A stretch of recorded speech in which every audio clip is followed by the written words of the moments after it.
Mi hijo pasó más de una década sin dirigirme la palabra. Años en los que, para él, simplemente dejé de existir. Pero cuando se enteró de que, con paciencia y mucho trabajo, había levantado un pequeño patrimonio, apareció en la puerta de mi casa en Gijón, acompañado de su esposa, cada uno con una maleta y una exigencia que me heló la sangre. Como tu hijo, quiero mi parte, me dijo sin siquiera saludar. Prepara una habitación, padre. Nos venimos a vivir contigo. Me llamo don Aurelio Castañeda. Tengo 74 años, y aquella tarde de otoño, mientras miraba a mi hijo Rubén directamente a los ojos, tomé una decisión que cambiaría nuestra relación para siempre. Pero antes de contarles qué respondí, quiero pedirles algo. Si disfrutan estas historias sobre familia, dignidad y segundas oportunidades, les invito a suscribirse al canal. Estamos trabajando para alcanzar los 10.000 suscriptores, y cada uno de ustedes nos acerca un poco más a ese sueño. También les animo a dejar un me gusta y a comentar desde qué ciudad de España nos ven. Me emociona saber que estas vivencias viajan de un rincón a otro del país. Ahora sí, volvamos a ese instante. Rubén estaba plantado ante mí con una sonrisa que ya no reconocía. A su lado, su esposa Patricia Morales recorría mi casa con la mirada, evaluando cada mueble, cada cuadro, cada centímetro del piso que me había costado tantos años pagar. «¿No dices nada, padre?», insistió Rubén, intentando sonar despreocupado, aunque su tono rezumaba impaciencia. No respondí de inmediato. Lo observé con detenimiento, buscando algún rastro del niño que una vez me tomaba de la mano para cruzar la calle, del muchacho que me decía que yo era su ejemplo. Pero ese niño había desaparecido hacía tiempo.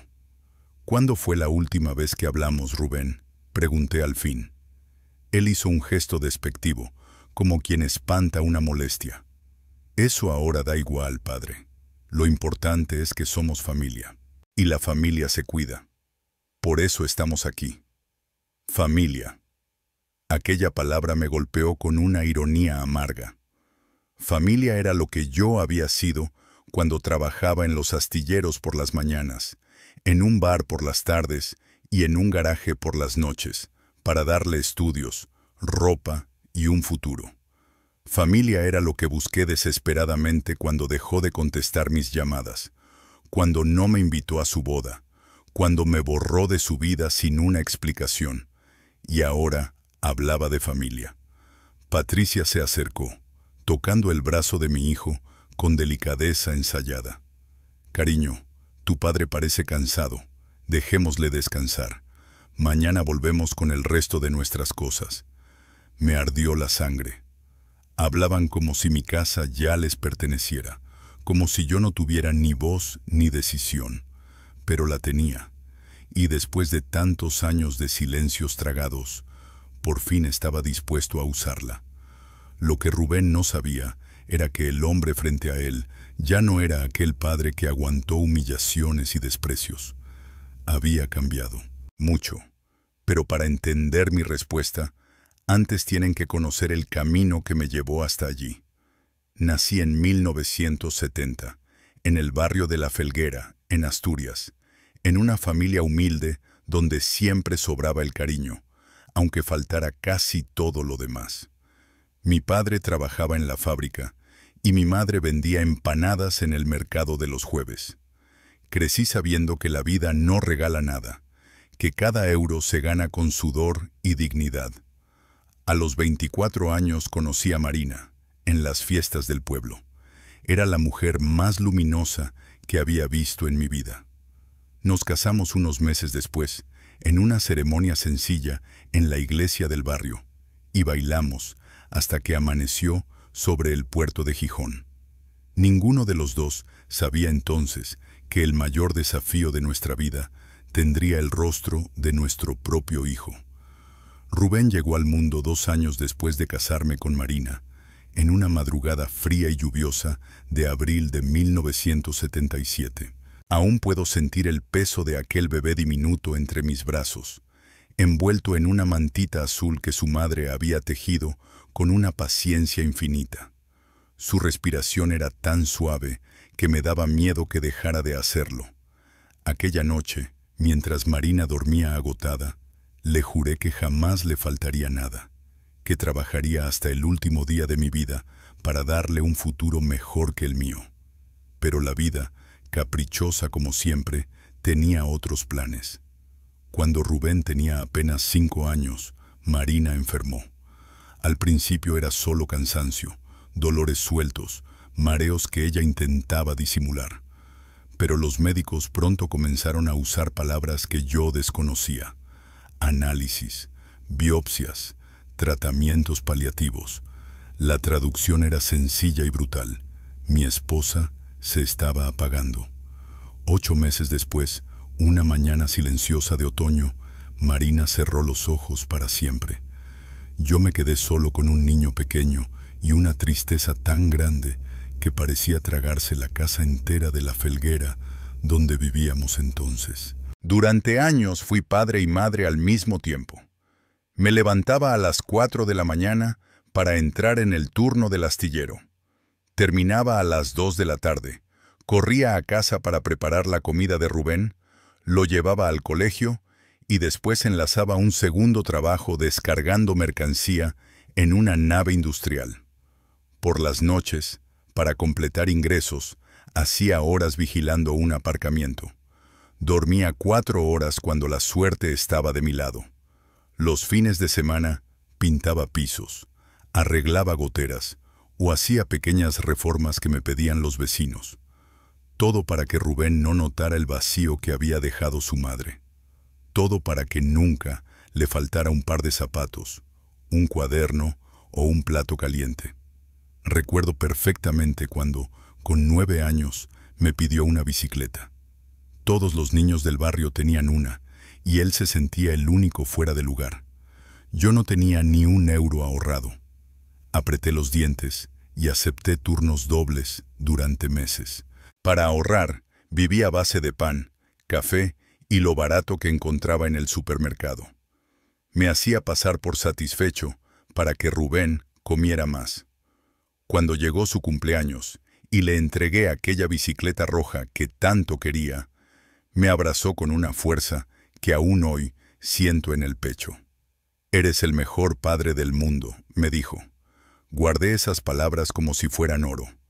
Durante su adolescencia, trabajé aún más para que pudiera estudiar en una buena secundaria y después, si quería, en la universidad. Rubén era listo, responsable, sacaba notas que hacían que se me inflara el pecho. Yo presumía de él a todo el mundo. «Mi hijo va a ser un gran profesional», repetía con orgullo en el bar del barrio. Y así fue. Rubén entró en la Facultad de Administración y Dirección de Empresas en Oviedo. Fue uno de los días más felices de mi vida. Yo, que apenas había acabado los estudios básicos, veía a mi hijo convertirse en lo que siempre soñé. Para pagar su matrícula, vendí el pequeño terreno en Asturias que me habían dejado mis padres. Era lo único de valor que me quedaba, pero no dudé ni un segundo. También pedí un préstamo que sabía que tardaría años en devolver. Reduje mi vida a lo esencial: un cuarto pequeño, comida justa y ningún capricho. Mi salud podía esperar. Los estudios de Rubén, no.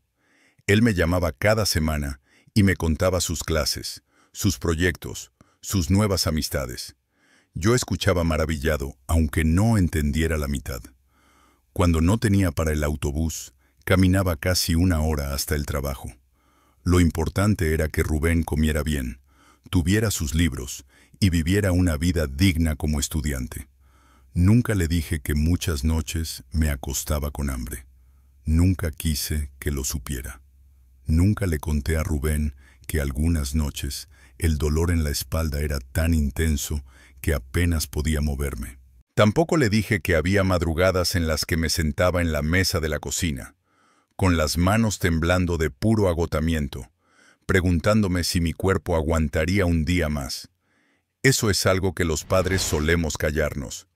Damos todo sin esperar recompensa, solo con la esperanza de ver a nuestros hijos felices. Al menos, eso creía entonces.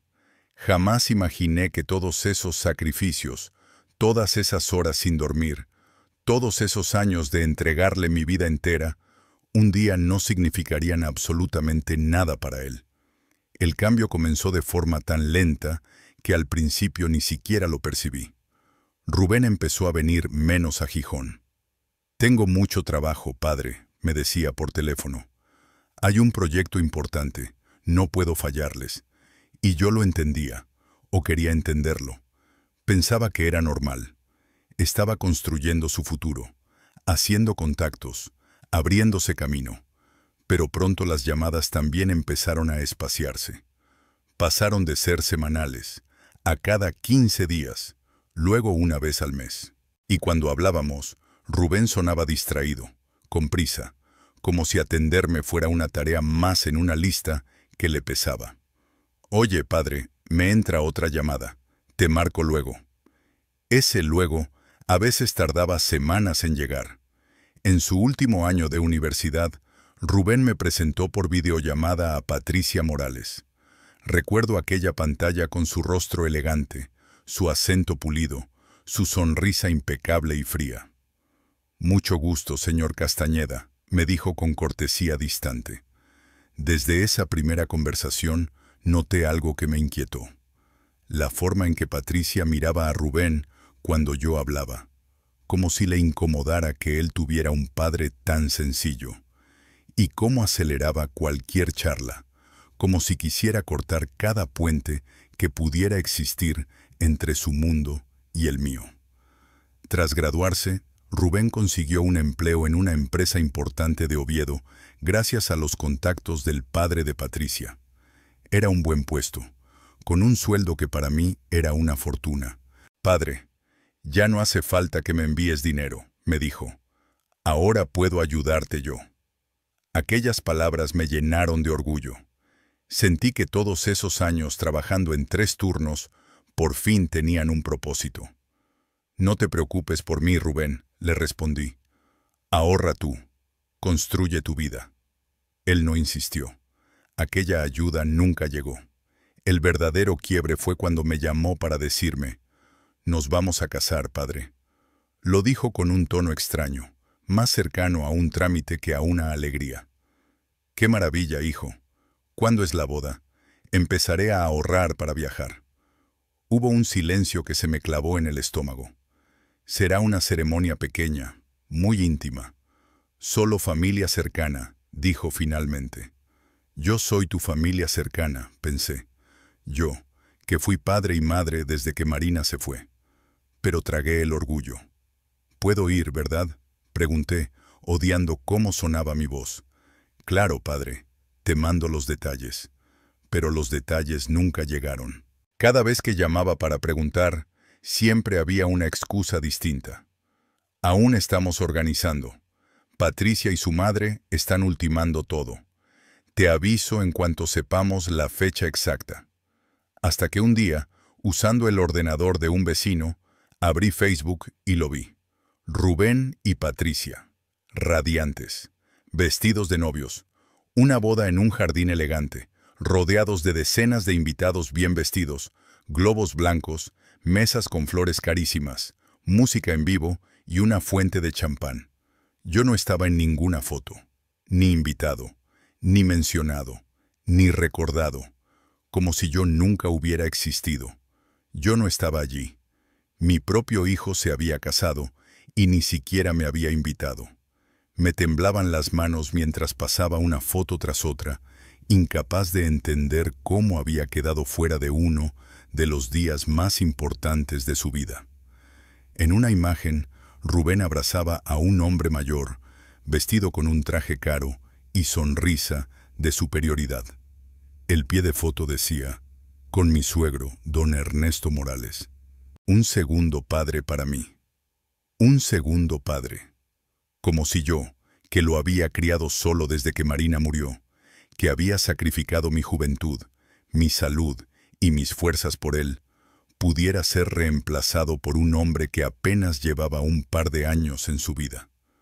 Lo llamé esa misma noche, con el corazón hecho trizas. Rubén, vi las fotos de tu boda. ¿Por qué no me invitaste? Hubo un silencio breve, casi indiferente. Padre, fue algo muy pequeño, de última hora. No queríamos molestar a nadie con el viaje. No me hubieras molestado, hijo. Soy tu padre. Habría caminado si hacía falta. Ya, padre, no exageres. Ya pasó. Estamos casados y somos felices. Eso es lo que importa, ¿no? Rubén, claro que importa, pero yo también importo. Soy tu familia. Mira, tengo que colgar. Patricia me llama. Y colgó. Me quedé sentado en mi habitación de Gijón, sosteniendo el teléfono como si pesara toneladas, sintiendo cómo algo dentro de mí se resquebrajaba definitivamente. Durante los días siguientes, intenté volver a hablar con él. Llamadas, mensajes, preguntas tímidas. ¿Hice algo malo? ¿Estás bien? Llámame cuando puedas. Silencio. 2 semanas después, recibí un mensaje seco. Estoy bien, padre. Solo ocupado. Hablamos luego. Pero ese luego se convirtió en meses. Me enteré por las redes sociales, porque ya ni me llamaba, de que Rubén y Patricia se habían mudado a un piso elegante en Oviedo, en una zona de esas donde los alquileres cuestan lo que yo ganaba en un mes entero. Publicaban fotos de cenas en restaurantes caros, escapadas de fin de semana a destinos turísticos, reuniones con gente de posición. Mientras tanto, yo seguía trabajando en pequeños arreglos y chapuzas, con un cuerpo cada vez más desgastado, calculando cada euro para llegar a fin de mes. No quería nada de mi hijo, solo quería formar parte de su vida, aunque fuera un poquito. Pero para Rubén, yo me había convertido en un recordatorio incómodo de su origen humilde, una sombra que no encajaba con la imagen que quería proyectar en su nuevo mundo. Un día, reuní fuerzas y ahorré durante meses para visitarlo.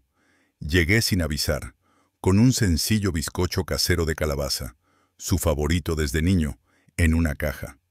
Cuando llamé al timbre de su piso, me abrió Patricia. «¿Señor Castañeda?» «Ni siquiera suegro. ¿Qué hace aquí?» «He venido a ver a mi hijo. ¿Está Rubén?» Patricia miró hacia adentro, incómoda. «Rubén está ocupado. Tiene trabajo. Además, debería haber avisado». «Quería darle una sorpresa», dije, ofreciéndole el bizcocho. Esto lo hacía su madre. Siempre le gustó. Miró el bizcocho como si fuera algo viejo y fuera de lugar. «¡Qué detalle! Pero estamos con una dieta especial. No comemos este tipo de cosas. Disculpe». Y cerró la puerta. Me quedé allí, en el rellano, sosteniendo el bizcocho entre las manos, como si fuera un pedazo de mi propia dignidad. Pero lo peor aún había de llegar. 6 meses después, decidí hacer un último intento. Era su cumpleaños número 30. Ahorré lo poco que pude y compré una pluma elegante, sencilla, pero digna. La mandé grabar con sus iniciales, RC. No sabía entonces que aquel regalo sería el principio del golpe más duro de toda mi vida. Llamé con anticipación aquella vez. «Rubén, hijo, es tu cumpleaños. Me gustaría verte, aunque sea un momento». Se hizo un silencio incómodo al otro lado de la línea. Podía escuchar su respiración, pero ninguna emoción. «Padre, vamos a tener una cena, pero es algo íntimo, ¿sabes? Solo Patricia y algunos amigos de ella». «No necesito quedarme a la cena», dije rápido, casi suplicante. «Solo quiero darte tu regalo. Y un abrazo. 10 minutos, nada más». Otro silencio, más largo, doloroso. «Está bien», respondió al fin, «pero ven temprano». Aquello debió ser una advertencia, y yo, iluso, lo tomé como esperanza. Llegué a su piso en Oviedo a las 6 de la tarde, con mi mejor camisa planchada y el regalo envuelto con todo el cuidado del mundo. Mi corazón latía con fuerza, deseando que tal vez esta vez las cosas fueran distintas, que pudiéramos hablar como antes, aunque fuese un rato. Rubén abrió la puerta con ropa elegante y un reloj que seguramente costaba más que todo lo que yo tenía en mi casa de Gijón. «Hola, padre», dijo sin emoción. «Feliz cumpleaños, hijo», respondí, abrazándolo. Apenas me devolvió el abrazo. 2 palmadas mecánicas en la espalda, como quien cumple un trámite.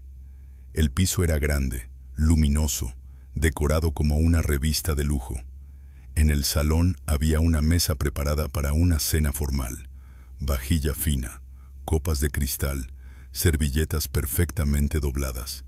Todo impecable, todo caro, todo cuidadosamente dispuesto para otros. Patricia salió de la cocina y al verme frunció el ceño. «Rubén, te dije que tu padre no debía venir hasta después de la cena», susurró, lo suficientemente alto como para que yo lo oyera. «Ya lo sé, amor, solo vino a dejar un regalo. Se irá enseguida», tragué saliva. «Te he traído esto, hijo», dije extendiendo la caja. «Espero que te guste».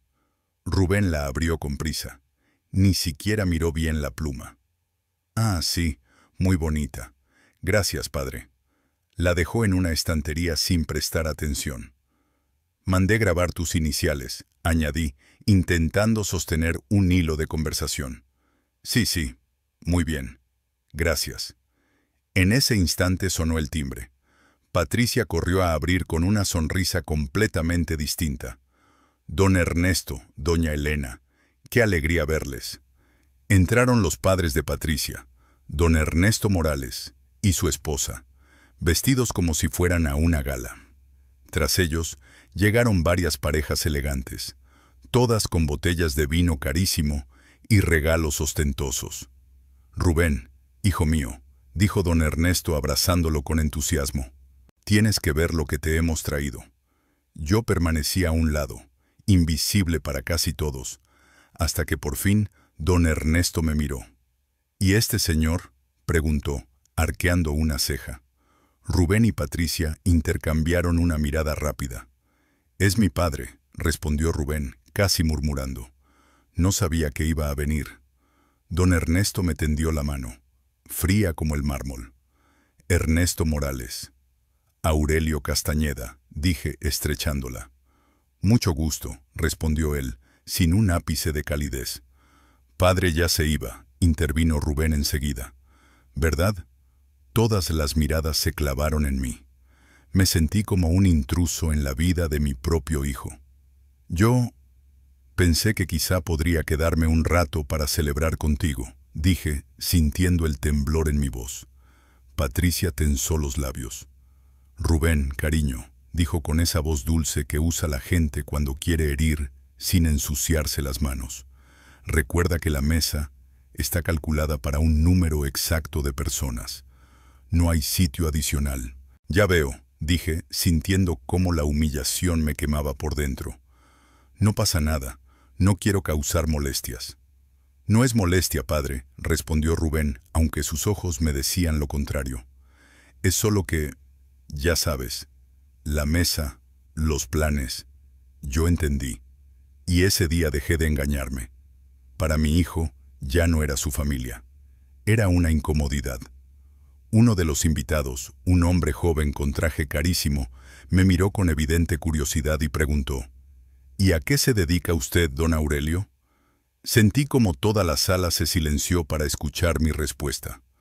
«Trabajo en reformas, en la construcción», respondí con la poca dignidad que aún me quedaba. Algunas miradas se cruzaron, otras se desviaron. La esposa de don Ernesto, con una sonrisa de superioridad tan fina como el filo de un cuchillo, añadió: «Qué noble». El tono lo decía todo. No era un cumplido. Era una puñalada envuelta en terciopelo. Rubén intervino entonces, pero sonó más a obligación que a cariño. «Mi padre ha trabajado muy duro toda su vida». «Claro, claro», dijo don Ernesto distraídamente. «Rubén, hijo, ¿abrimos la botella de whisky que te trajimos? Es una edición especial de 30 años. una fortuna. Pero para ti, lo mejor. Y así, como si yo no existiera, la conversación se alejó de mí. Me convertí en un fantasma más en aquella sala brillante. Patricia se acercó con una sonrisa tan falsa que casi podía oír cómo crujía. Don Aurelio, ha sido un placer verlo, pero tenemos que empezar con la cena. Tendrá un viaje largo de vuelta, ¿verdad? Me estaba echando en el cumpleaños de mi propio hijo, como si fuera un desconocido, un estorbo, un vendedor que nadie quería ver.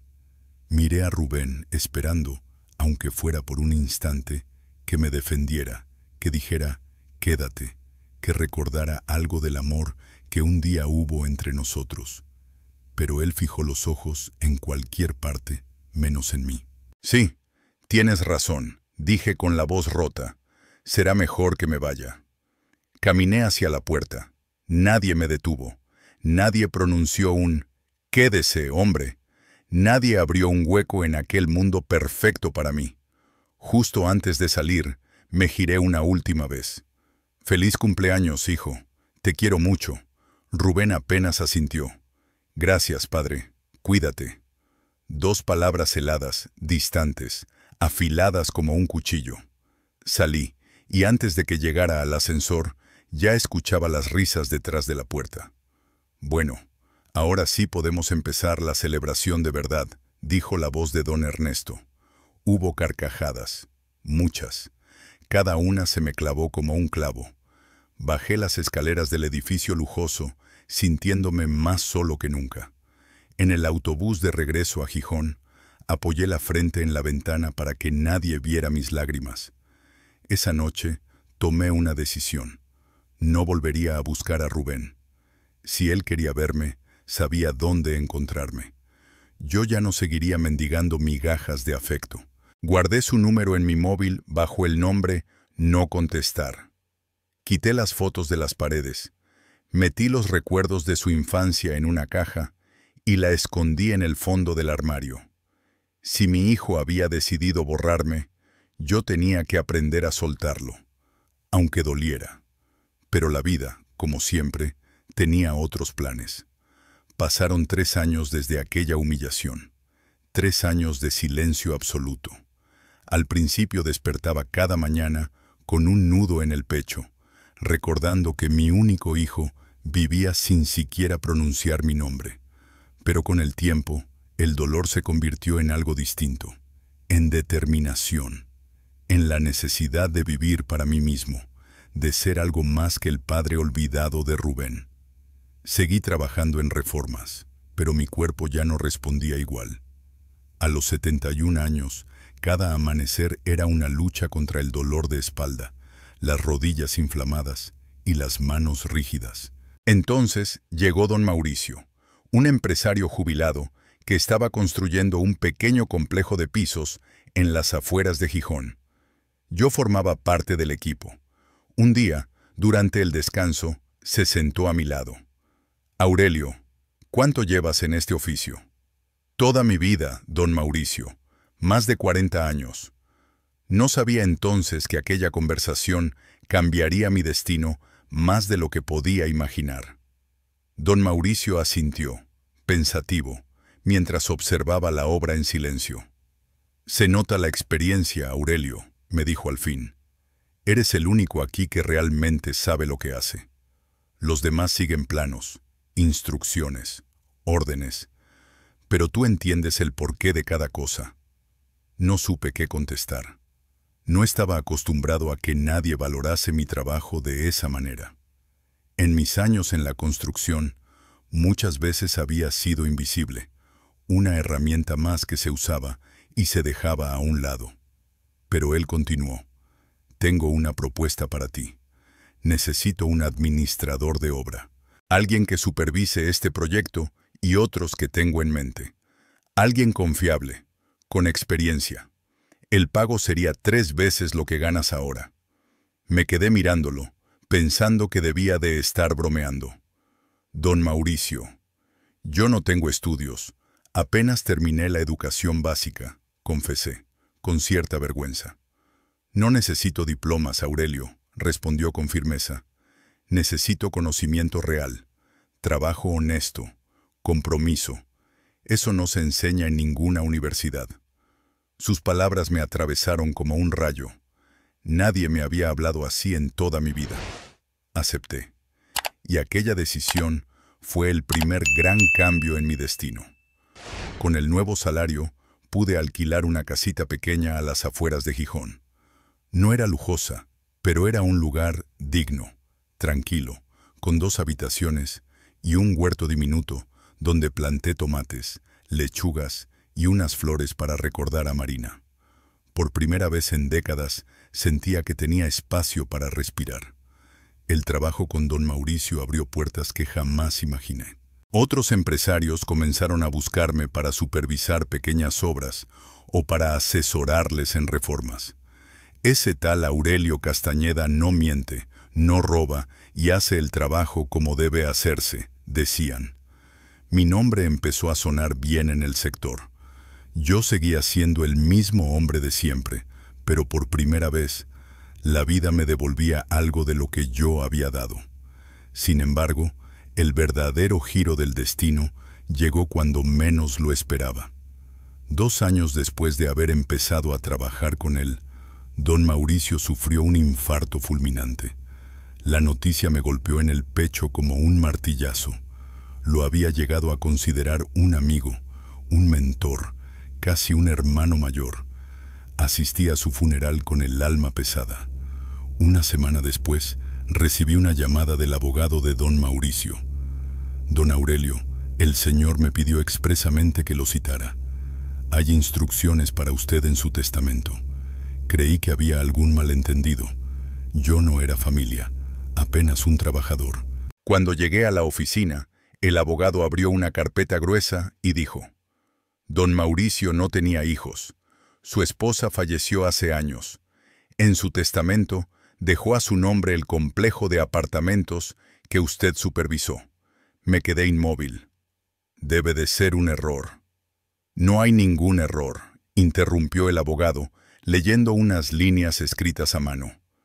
Aurelio Castañeda es un hombre de honor.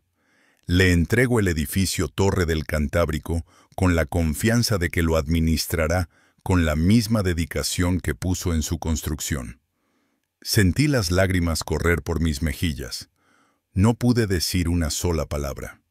El edificio tenía 12 viviendas, todas alquiladas.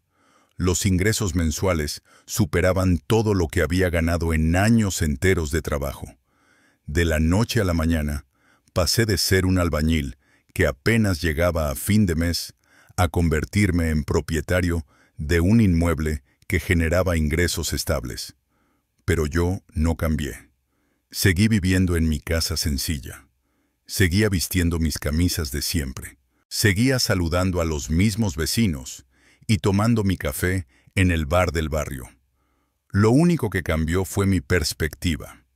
Comencé a aprender sobre finanzas, administración y patrimonio. Contraté a un administrador profesional. Reinvertí parte de los ingresos. Compré un pequeño edificio en Avilés, luego otro más modesto en Gijón. 3 años después, tenía 4 propiedades generando ingresos. No por presumir, no por ambición, sino porque por fin entendía el valor de lo que había recibido. Y porque la vida, que me había quitado tanto, empezaba por fin a devolverme algo. Tras recibir la herencia de don Mauricio, seguí trabajando, pero también empecé a cuidar de mí mismo por primera vez en muchos años. Me hice un chequeo médico completo y atendí todos los problemas que había ignorado durante décadas.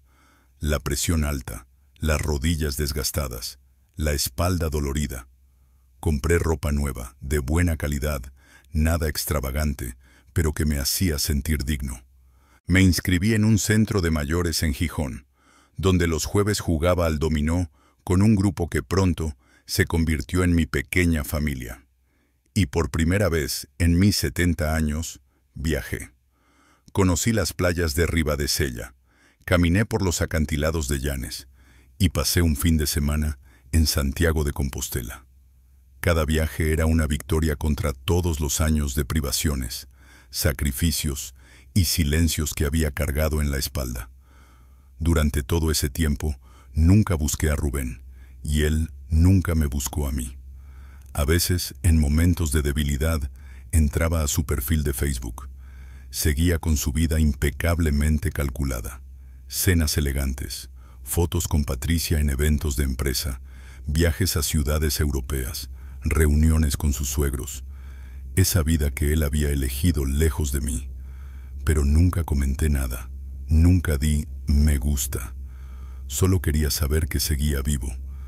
Hasta que, hace 6 meses, todo cambió de forma inesperada.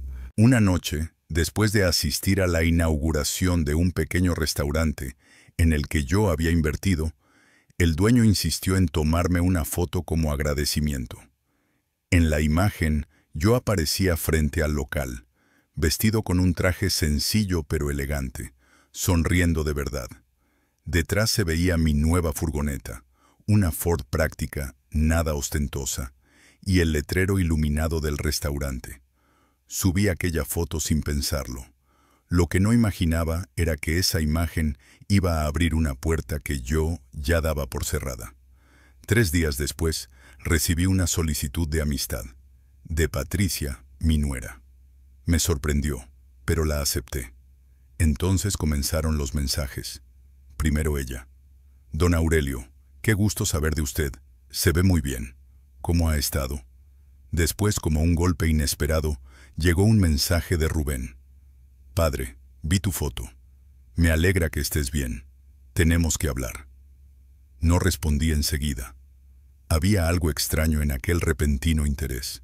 Durante las siguientes semanas, los mensajes aumentaron. Preguntas sobre mi vida, sobre dónde vivía, sobre en qué estaba trabajando, sobre mis nuevos proyectos. Yo respondía vagamente, sin dar demasiados detalles, hasta que, hace 3 semanas, sonó mi teléfono. Era Rubén. Su voz, después de 3 años, me desconcertó. Padre, he estado pensando mucho en ti, en nosotros. Creo que cometí errores. Me gustaría visitarte, hablar en persona. ¿Qué te parece?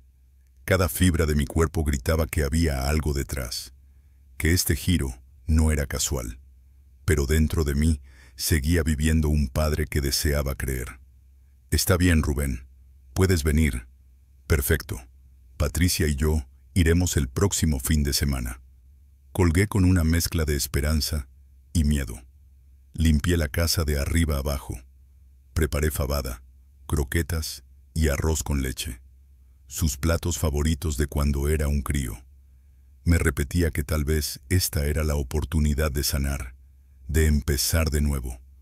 Qué ingenuo fui. El sábado por la mañana escuché un coche detenerse frente a mi casa. Salí y vi un BMW último modelo. De él bajaron Rubén y Patricia, cargando maletas. Maletas. Padre, dijo Rubén abrazándome brevemente. Pero ese abrazo tenía algo distinto. No era afecto, era estrategia. Y yo, por primera vez en mi vida, ya no era el mismo hombre que se dejaba engañar. El abrazo de Rubén se sintió calculado, casi ensayado, como si quisiera convencerme de algo antes incluso de hablar. Padre, qué alegría verte, dijo con una sonrisa que no alcanzaba a sus ojos. Patricia me dio un beso en la mejilla, algo que jamás había hecho.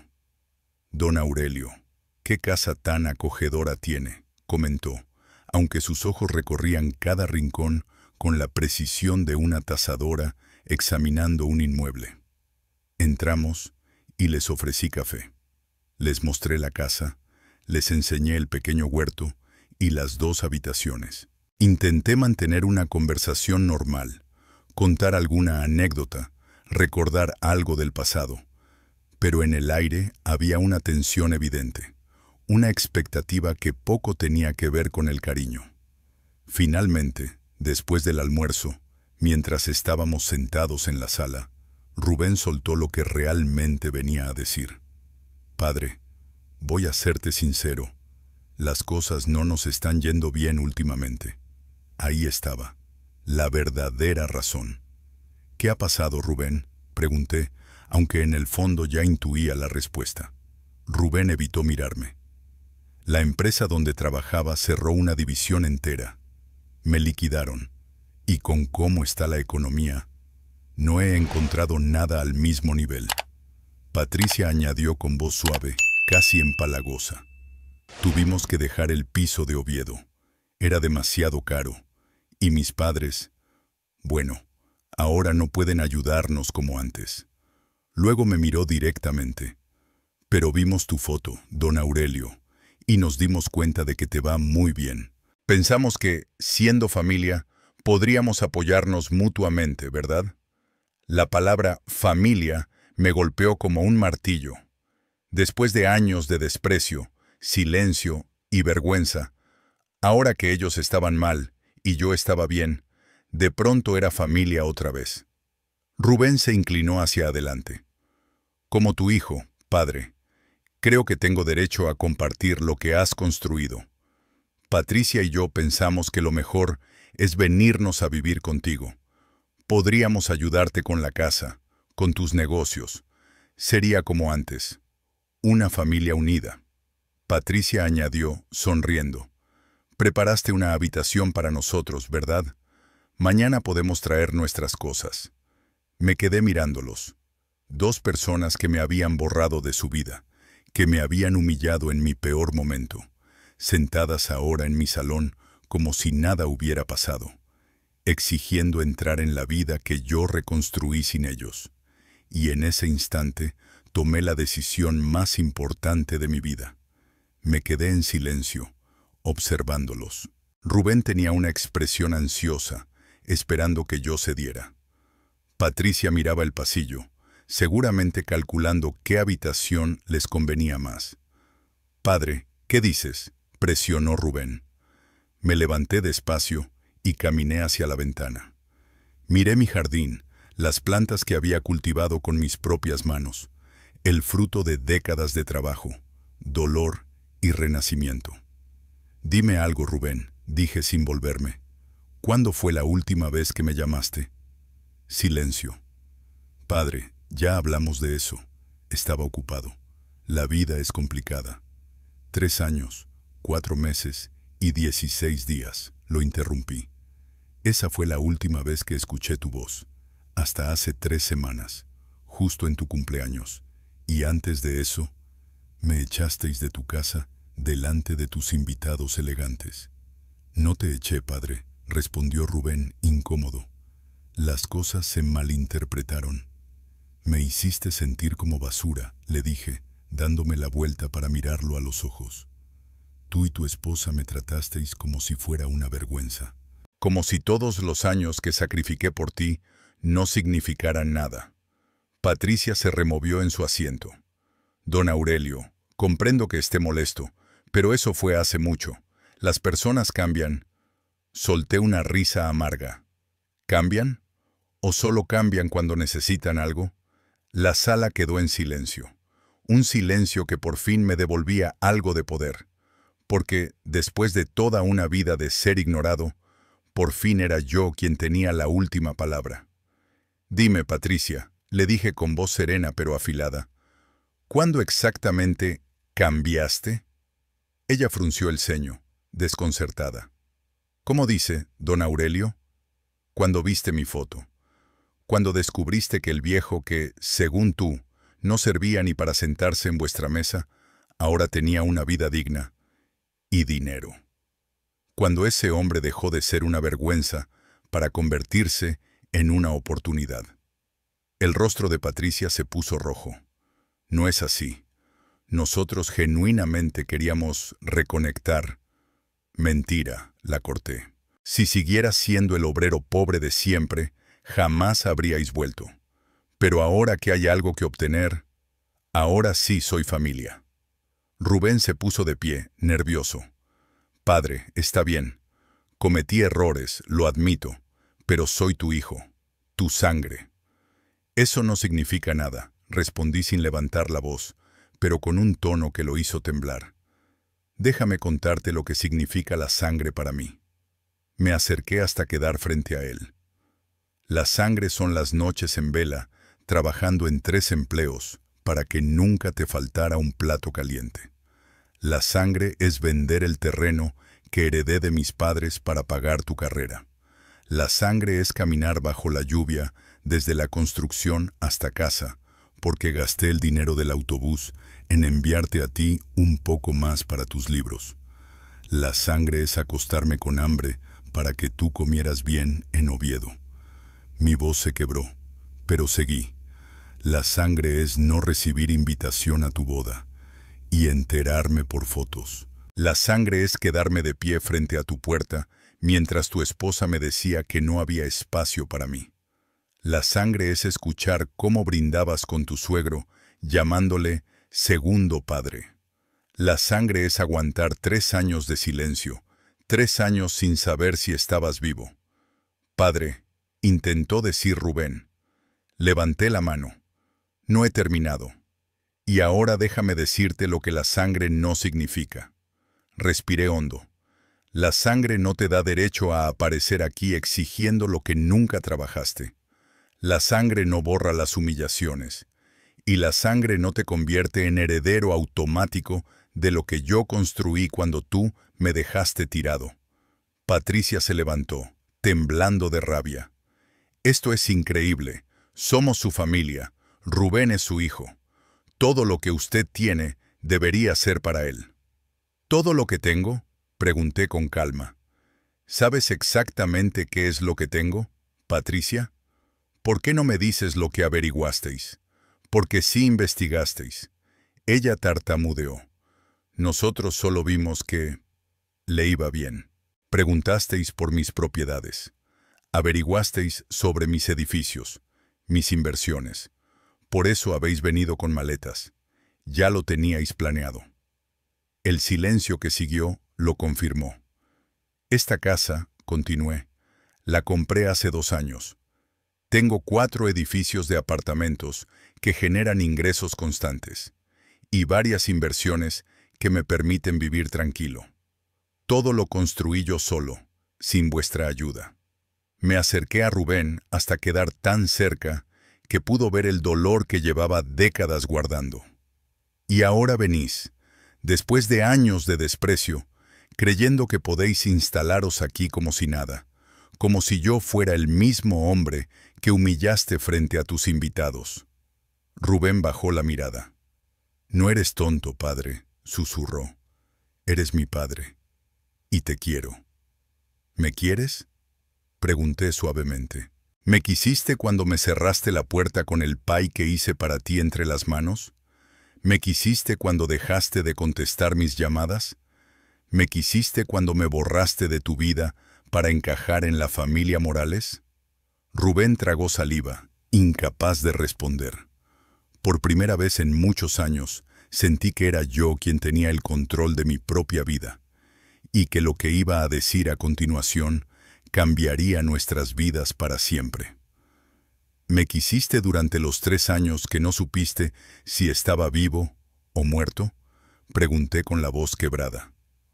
¿O solo me quieres ahora que crees que tengo algo para darte? Rubén bajó la mirada, y aquel gesto me confirmó lo que ya sabía. Padre, por favor. ¿Sabes qué es lo más triste de todo, Rubén? Continué, sintiendo cómo las lágrimas me nublaban la vista. Que si hubieras venido hace 6 meses, cuando seguía siendo un obrero de rodillas gastadas, y me hubieras dicho, Padre, cometí un error, te echo de menos, quiero que seamos familia otra vez. Probablemente te habría perdonado. Me limpié las lágrimas con el dorso de la mano. Habría compartido contigo el poco pan que tenía, porque así de tonto era mi amor de padre. Respiré hondo. Pero viniste ahora. Viniste cuando viste una oportunidad. Viniste con maletas. Viniste con exigencias. Viniste no porque me echabas de menos, sino porque me necesitas. Y eso, hijo, lo cambia todo. Patricia se cruzó de brazos, indignada. ¿Y qué piensa hacer, don Aurelio? ¿Dejar que su hijo viva en la calle? ¿Qué clase de padre hace eso? El tipo de padre, respondí mirándola con frialdad. que por fin aprendió que amar no significa convertirse en un felpudo. El tipo de padre que entiende que el respeto va en dos direcciones. El tipo de padre que ya no acepta migajas de afecto de personas que solo lo buscan cuando les conviene. Me giré hacia Rubén. ¿Quieres saber mi respuesta? ¿Quieres saber si podéis quedaros aquí? ¿Si te voy a dar tu parte? Rubén asintió, con una chispa de esperanza encendida en sus ojos cansados. Mi respuesta es no. El silencio que siguió fue tan profundo que podía escucharse mi propia respiración. No podéis quedaros, no vais a vivir aquí. Y no, Rubén, no tienes derecho a ninguna parte de lo que construí. Patricia explotó. Esto es ridículo. Es tu obligación ayudar a tu hijo. Rubén llegó tan lejos gracias a ti. Y yo pagué con gusto cada euro de su educación, respondí con firmeza. Fue mi regalo como padre, mi inversión en su futuro. Pero esa deuda está saldada. Rubén tiene 33 años. No me debe nada. Y yo tampoco le debo nada a él. Ya cumplí con mi papel. Rubén respiró temblando. Entonces, ¿esto es todo? Después de todo lo que vivimos, ¿nos dejas sin nada? Yo no os dejé sin nada, respondí con voz grave. Vosotros me dejasteis sin nada primero. Yo solo protejo lo que construí para mí, para mi vejez, para mi paz. Podéis llamarlo egoísmo, yo lo llamo justicia. Patricia agarró su bolso. Vámonos, Rubén, está claro que aquí no nos quieren. Esperad, dije antes de que llegaran a la puerta. Fui hasta mi pequeño estudio y regresé con un sobre. Se lo entregué a Rubén. Él lo abrió con manos temblorosas. Dentro había 500 euros en billetes. Con esto podéis alquilar un cuarto modesto un mes y llenar la nevera lo justo. Es más de lo que yo recibí cuando más os necesité, que fue absolutamente nada. Pero a diferencia de vosotros, yo no puedo ver a mi hijo en la calle sin dar algo. Rubén comenzó a llorar en silencio. Pero entiende bien, añadí, este dinero no es para que me busquéis de nuevo. No quiero llamadas pidiendo más. No quiero visitas inesperadas. Este dinero es el final. Padre, susurró Rubén.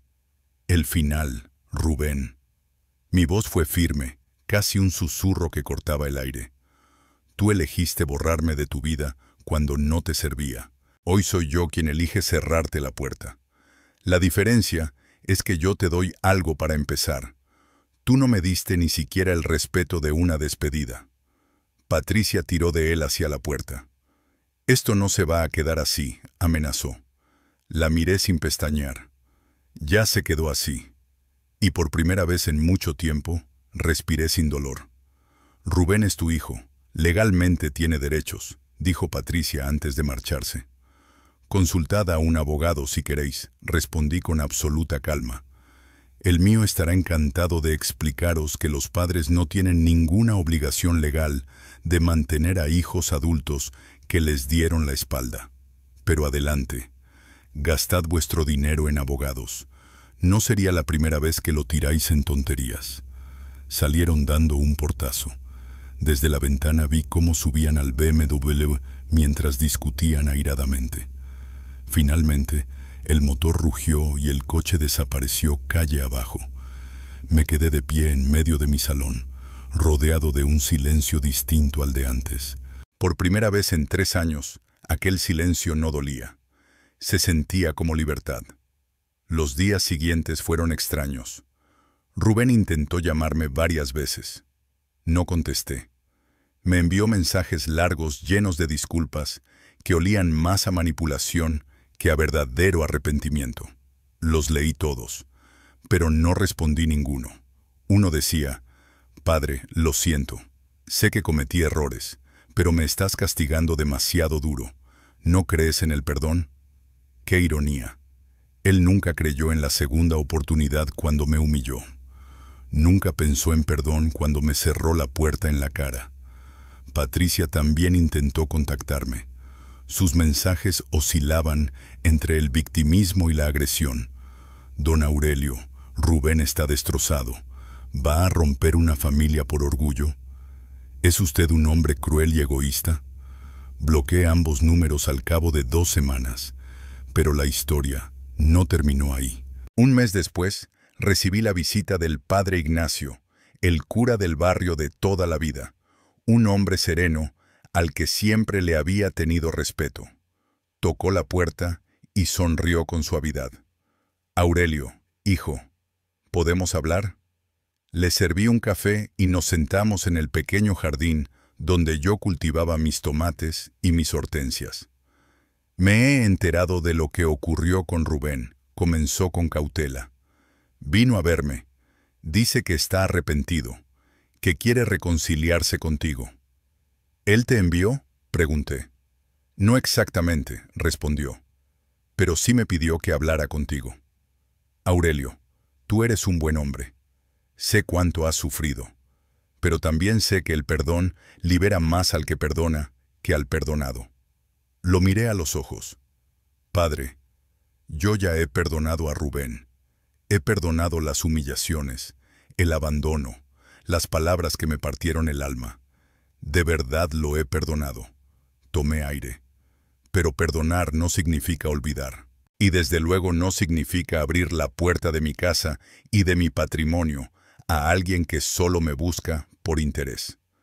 El padre Ignacio bajó la cabeza, reflexivo. «Pero es tu hijo, y yo seré su padre hasta el día que muera», respondí firme. «Pero ser padre no significa ser tonto. No significa permitir que te pisoteen una y otra vez. Yo amé a Rubén con todo mi corazón. Lo crié, lo sostuve, lo alimenté, lo levanté cuando cayó. Pero él eligió su camino, y ese camino no me incluía». El sacerdote suspiró. «¿Y si realmente ha cambiado?». «Si realmente ha cambiado», dije, «entonces entenderá mi decisión. Trabajará, se esforzará, construirá su propia vida sin depender de la mía. Aprenderá las lecciones que la vida tiene para él. Y si en 5 o 10 años vuelve sin exigencias, sin interés económico, solo con un deseo sincero de recuperar la relación, entonces hablaremos». El padre Ignacio asintió lentamente. «Aurelio, eres más sabio de lo que pensaba». «No, padre», sonreí con calma. «Solo soy alguien que tardó 70 años en aprender a valorarse a sí mismo. Han pasado ya 6 meses desde aquel día en que Rubén y Patricia llegaron con sus maletas. Y mi vida ha seguido adelante, más plena, más libre, más mía que nunca. 6 meses han pasado desde aquel día en que Rubén y Patricia llegaron con sus maletas, creyendo que podían instalarse en mi vida como si nada hubiera ocurrido. 6 meses desde que cerré la puerta, no solo de mi casa, sino de una herida que llevaba demasiados años supurando. Lo que vino después no fue tristeza ni arrepentimiento, fue paz. Una paz extraña al principio, casi incómoda, como si mi alma no supiera cómo gestionarla después de tanto dolor. Me levantaba por las mañanas sin la angustia de esperar un mensaje que nunca llegaba. Regué mis plantas sin mirar compulsivamente el móvil. Volví a caminar por el paseo de San Lorenzo, escuchando el mar romper contra las rocas, y por primera vez en mucho tiempo sentí que aquel sonido me pertenecía otra vez. El centro de mayores se convirtió en mi refugio. Los jueves de dominó eran más divertidos que nunca. Conocía gente nueva, personas de mi edad con historias duras, algunas incluso más dolorosas que la mía. Con ellos aprendí que en la vejez también hay espacio para volver a empezar, que uno no está condenado a vivir del pasado. Una tarde, mientras tomaba café con mis compañeros, se me acercó una mujer de cabello plateado y ojos vivaces. Se llamaba Elvira. Acababa de mudarse a Gijón desde Avilés para estar más cerca de su hermana. Nos pusimos a hablar y acabamos riéndonos de cualquier tontería. No sentía algo así desde hacía décadas. No busco reemplazar a mi Marina. Eso es imposible, pero sí descubrí que la vida aún tenía rincones cálidos que ofrecerme. Pero la tranquilidad no dura eternamente. A mediados del otoño, recibí una carta certificada. Reconocí la letra al instante, la de Rubén. Dudé unos segundos antes de abrirla. Finalmente, rompí el sobre con manos firmes. Dentro había una carta larga, demasiado larga. La leí despacio. Rubén decía que estaba trabajando como repartidor temporal, que vivía con Patricia en un pequeño estudio alquilado en Oviedo, que las cosas no iban bien, y que pensaba mucho en mí. Decía que me echaba de menos, que cada día entendía un poco más mis decisiones, que estaba intentando cambiar. Pero también había frases que traicionaban sus intenciones, frases que olían a necesidad más que a amor. Ojalá pudiéramos empezar de nuevo, padre. Si me ayudaras un poco, podría levantarme. Ahí estaba otra vez la semilla del interés. Doblé la carta con cuidado y la guardé en un cajón. No la rompí, no la respondí. 2 semanas después, Patricia publicó en redes sociales una foto en la que aparecían en un hospital. El mensaje decía: tiempos difíciles, pero somos fuertes. No comenté nada. No era mi batalla. Yo ya había librado demasiadas guerras emocionales. Una mañana de noviembre, mientras disfrutaba de un chocolate con churros en la cafetería de la esquina, el padre Ignacio apareció por la puerta. Se acercó sonriendo. «Aurelio, hijo, ¿podemos hablar un momento?» «Claro, padre», respondí, señalándole la silla. Se sentó, respiró hondo y dijo: «Rubén ha vuelto a verme. Ha encontrado un trabajo fijo. Parece que está empezando a enderezarse. Me pidió que te dijera que no quiere dinero. Solo quiere que sepas que lo está intentando». Lo escuché en silencio. «Padre», respondí finalmente, «me alegra que intentes salir adelante. De verdad. Pero mi puerta sigue cerrada. Él tiene que crecer sin apoyarse en mí». «¿Y si algún día llamas sin pedir nada?», preguntó el sacerdote. Sonreí suavemente. «Ese día seré yo quien decida. Pero por ahora vivo en paz». Y esa paz me costó demasiado como para perderla. El padre Ignacio asintió. «Entonces sigue tu camino, Aurelio. Lo estás haciendo bien». Mientras lo veía marcharse, sentí algo que hacía años no sentía: orgullo. Pero no por mi hijo, por mí. Mi historia podría haber terminado como una tragedia familiar, pero al desaparecer por un tiempo, todos encontramos algo mucho mejor: una familia real, construida sobre el respeto, la gratitud y el amor genuino. ¿Te ha gustado mi historia? Cuéntame desde qué ciudad nos estás viendo. Si te ha inspirado, deja un me gusta y suscríbete al canal. Nos vemos en la próxima historia, porque nunca es demasiado tarde para empezar de nuevo.